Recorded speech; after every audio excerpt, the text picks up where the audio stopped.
Good morning to one and all present here. I am very happy to inform that we have taken a step to give a hands-on training on informatics. I wholeheartedly thank our head of the institution, Dr. N. Bhuvaneshwari, principal, and last but not least, I thank our head of the department, Dr. S. Muthulakshmi, who gave me encouragement to conduct the above said program. Now, last 2 days, we saw the introduction video on bioinformatics and tools used. Now we are entering to the sequencing session. The session is headed by Dr. A. Mahalakshmi, Assistant Professor, Department of Zoology, Lady Doe College, Madurai. I welcome you, madam, for the session, and now I hand over the session to you to teach the nucleotide sequencing to my students. Thank you, one and all. Be safe and be alone. Good morning, students. I hope that you have done the previous lab on BLAST to search against EMVEC and you are able to understand the theoretical and practical part behind it. In case if you have any queries, you can write to me. My mail ID is mahalakshmi@ldc.edu.in. So today's lecture, I'm going to talk about how to run an NCBI BLAST2 similarity search. So BLAST stands for Basic Local Alignment Search Tool. Basic Alignment Local Search Tool. The aim of using this BLAST is to find regions of sequence similarity.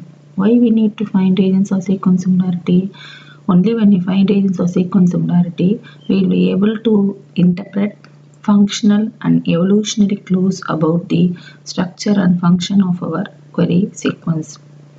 So here what we are going to do is, you will be going to NCBI BLAST and you will be typing the sequence 2 that has been given to you in the first lab 1. So what happens is, so imagine you have, this is an entry which you have taken from the EMBL nucleotide sequence database. Imagine that this is a sequence that we have sequenced. In such a case, we wanted to find out what is this gene, to which gene is this gene similar. So based on similarity, we are able to infer this sequence might be having this particular function. We have a proverb saying that tell me about a friend, I'll tell you who you are. Similar to that, here when the sequence is showing highest similarity to other sequence in the database, the subject sequence, based on sequence similarity, we infer that our query sequence also will be having a similar function. Yes. So when the sequence is being pasted in the NCBI BLAST2 similarity search, here also we'll be able to, as seen in the previous lecture, here also we'll be able to see sequences with high scores. The first one is supposed to be our hit. As it is being retrieved from the database, it will show the first hit will be the sequence that we have retrieved from the database. So here the question that is asked is, why don't you get 100% of sequence identity? The answer will look at the alignment. So before going into the alignment, so here you should always understand algorithm. What is algorithm? Algorithm is a stepwise program that is being done. So here what we do, we take a query sequence and we compare it with the nucleotide database in this case. The next lecture I will be covering about the BLAST search against protein database. The idea of using this BLAST is to find regions of sequence similarity. Only if we know regions of sequence similarity, we will be able to infer the function of the query sequence. Okay, so here the as we all of us know, each particular unit will be having some ways of each particular unit will be having some basic representations. So in BLAST also, the fundamental unit of BLAST is high HSP. What is this HSP? High scoring segment pair. What does this refer to? This refer to two sequence segments, that is high scoring segment pair. There is two sequence fragments. They must be more or less the same length, where the alignment is maximal. As I already mentioned in the previous lecture, when the alignment is maximal, the score will be higher. When the score will be higher, it will exceed a threshold. For example, when we write our NEET exam or when we write our NET exam, they'll give a cut-off score. What is that cut-off score? Cut-off score is the student who scores about that cut-off score will be considered. Similarly, in the BLAST algorithm, what it will do is, it will try to take the query sequence and do a BLAST against the subject sequence in the database. When it does the search against the subject sequence in the database, there will be a score. So it'll have a cutoff wherein it tries to eliminate all other sequences with scores less than the cutoff score, and it considers only high scoring segment pairs above that cutoff score. I hope you understand. Yes, it's a way of filtering. Say for example, if 10,000 sequences have been showing the alignment based on the score, if those sequences, say for example the cutoff score is 10, in such a case only those sequences with the cutoff score 10 and above will be shown in our result, and all other sequences with the scores less than cutoff score will not be shown.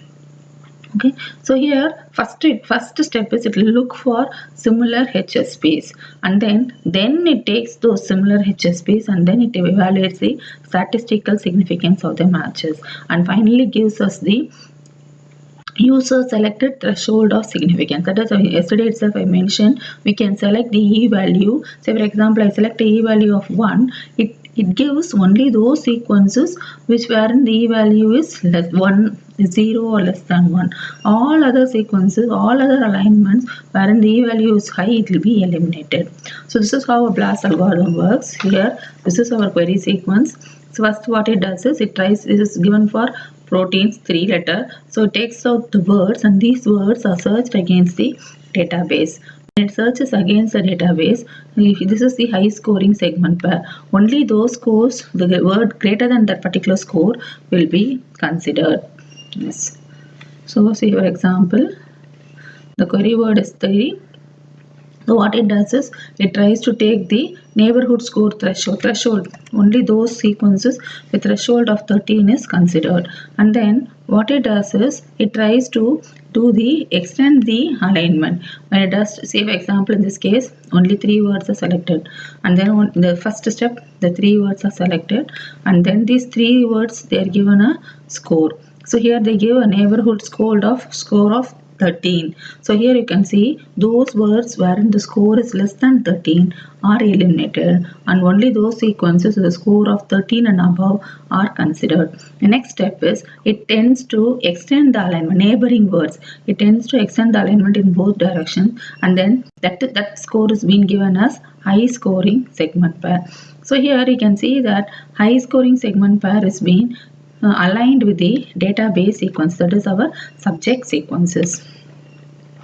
So here what happens is, the high scoring segment pairs is then, as it extends, you will be getting a maximal segment pair. What is this maximal segment pair? Maximum segment pair is when the alignment is extended. Say for example, this I just wanted to explain. When the alignment is extended on both directions, if there are no matches, the segment score will decrease. But if there are matches, only then the score will increase. The idea is, when there are more matches, the score will keep on increasing. When there are more number of mismatches, the score will decreasing. At the same time, when there are more number of gaps also, the score will increase. Accordingly, only those alignments wherein the matches are more and mismatches are minimal and gaps are minimal, you will be getting the maximal segment pairs. Maximal segment pairs is, here also we have a threshold. Only those sequences which have scores above the threshold will be considered. Yes. So the BLAST alone will be a BLAST reference algorithm. This is a web page article wherein if you are interested, you can go and read further. Also, yes.